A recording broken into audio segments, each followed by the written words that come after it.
एक तरफ इसमें कोई दो राय नहीं कि माफिया डॉन मुख्तार अंसारी पूर्वांचल नहीं पूरे उत्तर प्रदेश के सबसे बड़े माफिया डॉन के तौर पर पहचान है। और ये पहचान उम्र से ज़्यादा मुकदमों की वजह से है।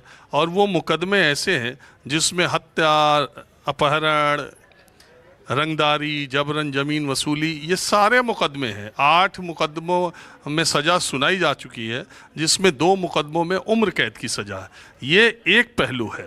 दूसरा पहलू ये है कि एक बड़ी आबादी को, एक गरीब लोगों को, एक ज़रूरतमंद लोगों को लगातार बड़े पैमाने पर हमेशा मदद करते रहना, उनकी शादी, बीमारी, इलाज, पढ़ाई लिखाई, सब में जो मुख्तार अंसारी के दरवाजे पर मदद के लिए पहुंचा, पिछले 25-30 सालों में कोई निराश होकर नहीं लौटा।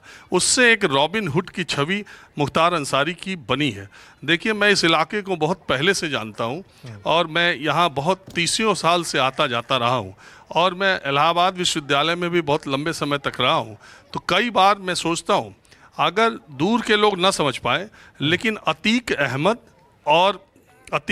और अशरफ 2 भाई, और यहाँ मुख्तार और अफजाल 2 भाई, बहुत सारे लोग दोनों में बहुत सारी समानताएं देखते हैं, लेकिन मुख्तार अंसारी और अफजाल अंसारी का जो परिवार है और अतीक और अहमद का जो, उसमें बहुत बड़ी भिन्नता है। अतीक अहमद उस तरह का व्यवहार, उस तरह का लगाव, उस तरह की मदद लोगों की करने में नहीं कभी अतीक अहमद का नाम आया, जितना जबरन ज़मीन वसूली में और जितना बातचीत का लहजा या आसपास के लोगों को प्रताड़ित, आतंकित करने का जो रिकॉर्ड और सहयोगियों के साथ भी उनकी ज़मीन, मुख्तार अंसारी के साथ ये बातें आप नहीं पाएंगे।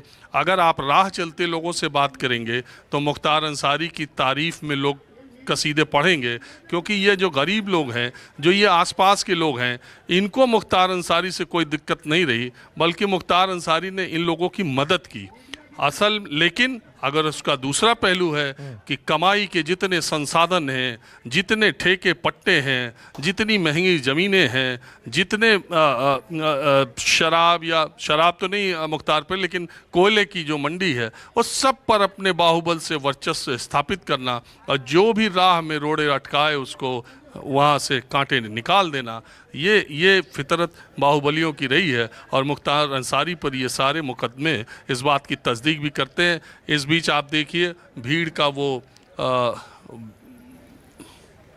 सामने आपको दिख रहा है कि भीड़ आ रही है, परिवार के लोग भी हैं आगे आगे, और जो सबसे आगे देख रहे हैं वो परिवार के मुख्तार अंसारी के भतीजे हैं जो अब यहाँ कब्रिस्तान में आ रहे हैं।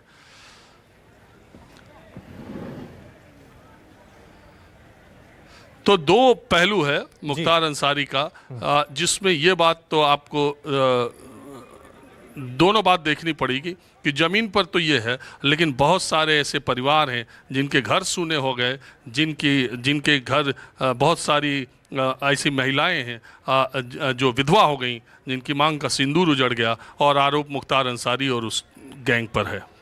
ठीक है राजीव, हम तस्वीरें देख भी रहे हैं क्योंकि अब थोड़ी देर में ही सपुर्दे खाक हो जाएंगे। साफ तौर से हमें नजर आया कि काफ़ी हज़ारों लोगों की भीड़ वहाँ पे नज़र आ रही है।